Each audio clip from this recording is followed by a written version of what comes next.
por favor, Romanos capítulo 3. Y vamos a leer a partir del versículo 23.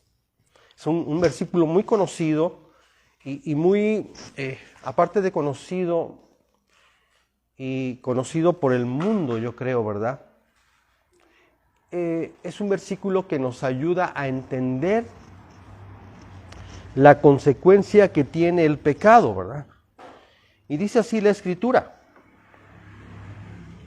por cuanto todos pecaron y están destituidos de la gloria de Dios. Cuando habla acerca de están destituidos, ese es el estado en el cual se encuentran, ¿verdad?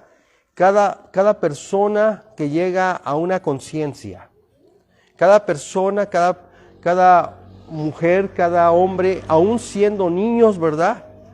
Ese es el nivel que tiene, ese es el estado en el cual se encuentra una persona humana, muerta, ¿verdad? ¿A causa de qué? Dice, por cuanto todos pecaron y están destituidos. Cuando hablamos de destitución, es que Dios tuvo que destituir, ¿verdad?, una vida eterna con él. ¿A causa de qué? Del pecado. La consecuencia de haber pecado trae como, ahora sí, válgase la redundancia, como fruto, ¿verdad?, la muerte. Entonces, es claro cuando dice están destituidos de la presencia de Dios. Una persona que tiene conciencia, cuando empieza a tener conciencia, en ese momento se encuentran en automático, ¿verdad?, destituidos, condenados a vivir una vida apartado de Dios, y eso significa que van a estar en el infierno, propiamente dicho, ¿verdad? ¿Por qué? Porque han pecado, esa es la consecuencia. Aunque hayan pecado una sola vez, con un solo pecado, llegan a ser condenados de la presencia de Dios, o apartados de la presencia de Dios. Pero el versículo 24 nos dice, siendo justificados ahora, siendo justificados gratuitamente por su gracia, mediante la redención que es en Cristo Jesús. Es decir, siendo justificados, ¿cómo? Gratuitamente. ¿Justificados de qué?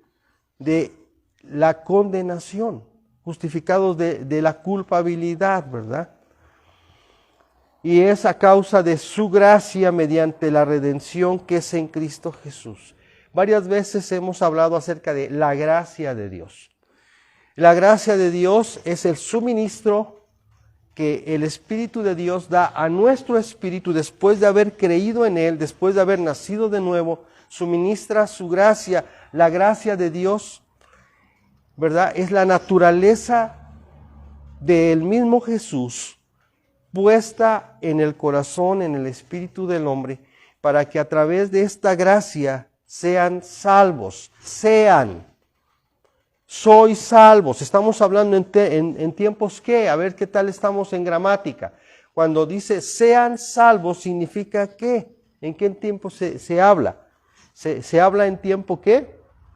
Presente.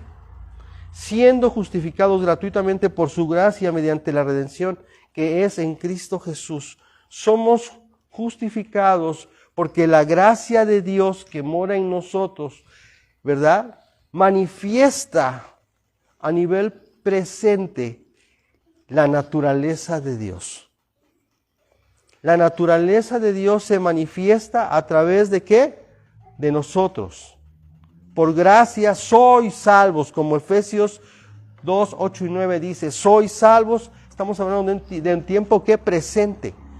Somos salvos cada momento que existimos, cada momento que tú y yo vivimos, manifestamos ¿qué cosa? La gracia de Dios en nuestras vidas.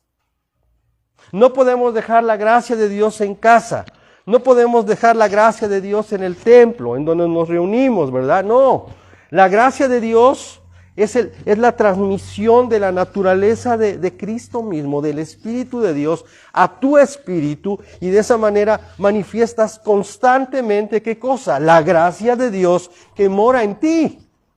Entonces es a través de su gracia que somos salvos. Cuando Dios te ve en tu casa, en la calle, en el trabajo, con tus amigos, con tus familiares, cuando Dios te ve en tiempo presente, ¿qué es lo que ve en ti? La gracia de Él que está morando en ti. ¿Verdad? Ahí donde te encuentres, la gracia de Dios está en ti porque el Espíritu Santo transmite a tu espíritu su naturaleza. Y tú tienes que transmitir a la gente, al mundo, ¿qué cosa? La gracia de Dios. Y cuando Dios te ve, dice, este es ¿quién? Mi hijo. Esta es mi hija, ¿verdad? Porque Él está viendo la naturaleza de Él. Ahora, la naturaleza de Dios la está viendo ¿en dónde? En ti, en un ser humano, ¿verdad? Y por eso es que podemos glorificar a Dios. ¿Por qué? Porque manifestamos la presencia de Él que mora en nosotros, en ti, en mí. Gracias por esta palabra, ¿verdad? Ojalá sea de mucho aliento para cada uno de nosotros.